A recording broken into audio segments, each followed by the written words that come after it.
ఈ సాక్ష్యము మీరు వినే ముందు ప్రబలిక గురించి 2 మాటలు మీతో పంచుకోవాలనుకుంటున్నాను. శ్రీమతి ప్రబలిక అన్యజనురాలు, ఒకప్పుడు విగ్రహారాధికురాలు. తండ్రి అయిన శ్రీ కృష్ణారెడ్డి కానీ, భర్త శ్రీ పుల్లారెడ్డి కానీ, ఇద్దరు కూడా విగ్రహారాధికులు. ఆ విధంగా ఆమె మొదటి నుంచి విగ్రహాలను దేవులుగా చేసుకుని పూజించేది, మొక్కుబడులు చేసుకునేది. అయితే ఆమె ప్రభువైన యేసుక్రీస్తు దగ్గరికి రావడానికి కారణము, పెళ్ళి 10 సంవత్సరాలైన ఆమెకు సంతానము లేకపోవటం వలన చాలా ప్రయత్నాలు చేసింది. హాస్పిటల్ చుట్టూ తిరిగింది, విగ్రహాలకు అనేక మొక్కుబడులు చేసుకుంది, కానీ పిల్లలు కలగలేదు. ఎవరు చెప్పారో ఏమో యేసయ్యను నమ్ముకుంటే పిల్లలు పుడతారని. ఆ విధంగా ఆమె యేసయ్యను దేవునిగా చేసుకుని దేవుని మందిరానికి రావడం మొదలుపెట్టింది. గత 5-6 సంవత్సరాల నుండి తరచుగా మందిరానికి వస్తుంది. 2 సంవత్సరాల క్రితము బాప్తిసం కూడా తీసుకుంది. ఇప్పటికీ శ్రీమతి ప్రబలికకు పిల్లలు పుట్టలేదు. దేవుని కృపకు ఎదురు చూస్తుంది, దేవుని అనుగ్రహం కోసం కనిపెట్టుకుని ఉంది. అయితే యేసయ్యను గురించి లోతుగా తెలుసుకోవాలన్న ప్రయత్నం ఆమె బిడ్డ చేస్తూనే ఉంది. వాక్యం చదవడంలోనూ, వాక్యం వినడంలో ఆసక్తి చూపిస్తుంది. అంత మాత్రమే కాకుండా యూట్యూబ్ ఛానల్లో వచ్చే వాక్యాలను కూడా వింటూ దేవుని యందు స్థిరపడాలని ఎంతో ప్రయత్నం చేసింది బిడ్డ. అయితే అద్భుతంగా ప్రభువే ఆమెకు తను తాను బయలుపరుచుకున్నాడు. నేనే నిజమైన దేవుడినని ఆమెతో మాట్లాడాడు. దానితో ఆమె విశ్వాసం బలపడింది. అప్పటి నుండి యేసయ్యను గురించి ఇతరులకు చెప్పాలని ఆసక్తి కూడా మొదలైంది ఆమెలో. నాకు పిల్లలు పుట్టకపోయినా పర్వాలేదు, నేను యేసయ్యను గురించి ప్రకటిస్తాను, విగ్రహారాధికులకు ప్రకటిస్తాను, ఈయన నిజమైన దేవుడిని ప్రకటిస్తానని అంటుంది ప్రబలిక. ఆశపడుతుంది సువార్త ప్రకటించాలని. పిల్లల కన్నా యేసయ్యను గురించి ప్రకటించగలిగే ఆ యొక్క జ్ఞానాన్ని, ఆ యొక్క వివేచనను, ఆ యొక్క వాక్య పరిజ్ఞానాన్ని, ఆ శక్తిని, ఆ బలము కావాలని ఆశపడుతుంది.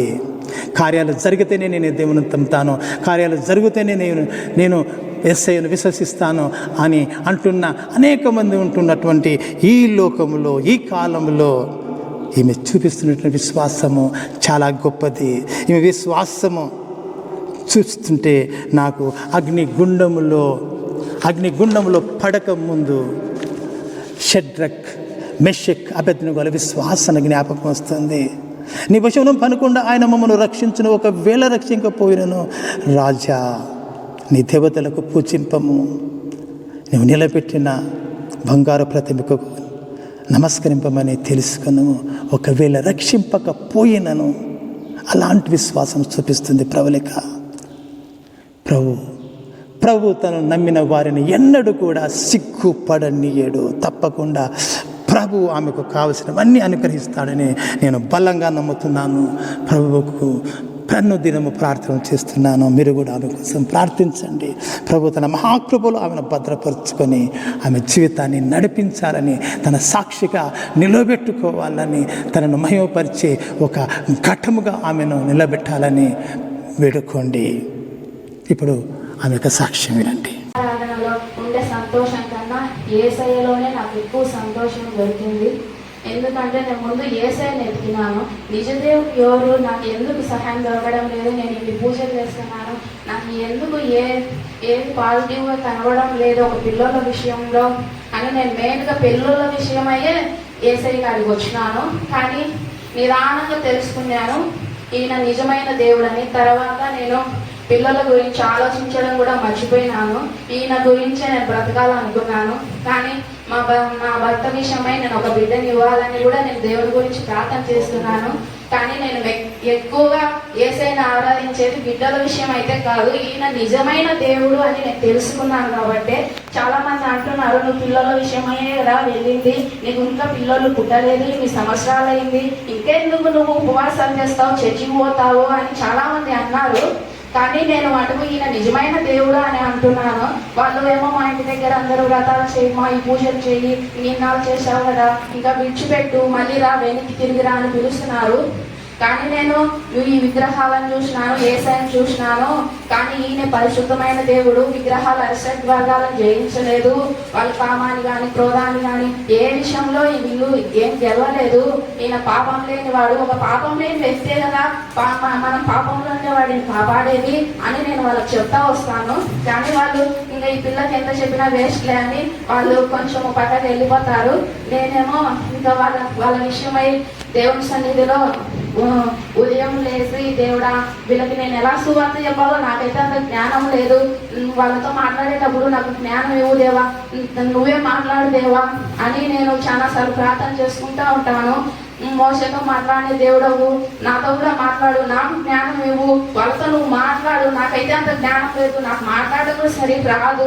ఎవరైనా 10 మంది గట్టిగా నిలబడుకుంటే నేను కొంచెం వెనుకలో నిలబడేదాన్ని, నేను ముందు కూడా నిలబడి మాట్లాడే శక్తి నాకు లేదు, ఆ ధైర్యాన్ని నాకు ఇవ్వు అని ఎన్నిసార్లు దేవుని సన్నిధిలో ప్రార్థన చేసుకుంటాను.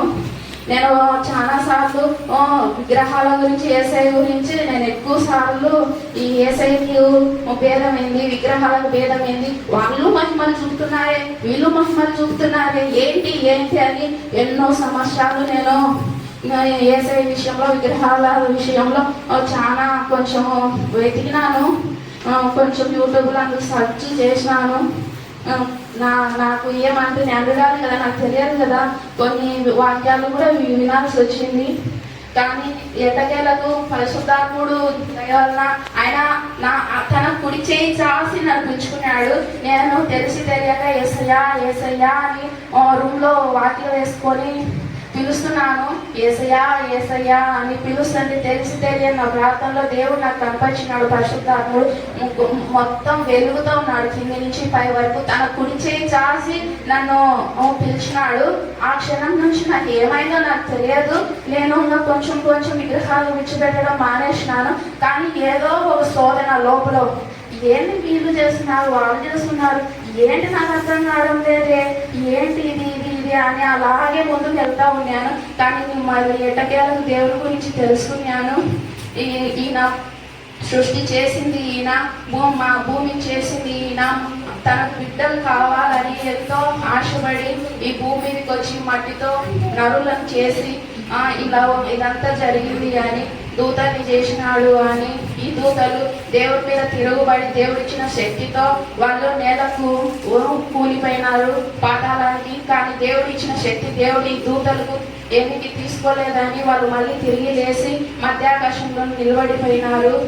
సో ఇంకా నేను అట్లా కొంచెం ఆలోచించిన దేవుడి కృపలో దేవుడు నాకు ఇంకా సహాయం చేయ దేవుడా, నీలో నేను ఇంకా ఎక్కువ నిలవాలంటే, ఇంకా నాకు తెలియాలి, నేను అన్యులకు ఏమైనా చెప్పాలి అంటే వాళ్ళు నువ్వు ఎట్లా దేవుడిని తెలుసుకున్నా, ఏంటి ఆయనకు నీకు తేడా, ఆయనకు వాళ్ళకి ఏంటి తేడా అని అడిగితే నేను ఎట్లా చెప్పాలి దేవుడా, నాకు ఇంకా సహాయం చేయని ఎంతగానో దేవుడికి ప్రార్థన చేసుకున్నాను.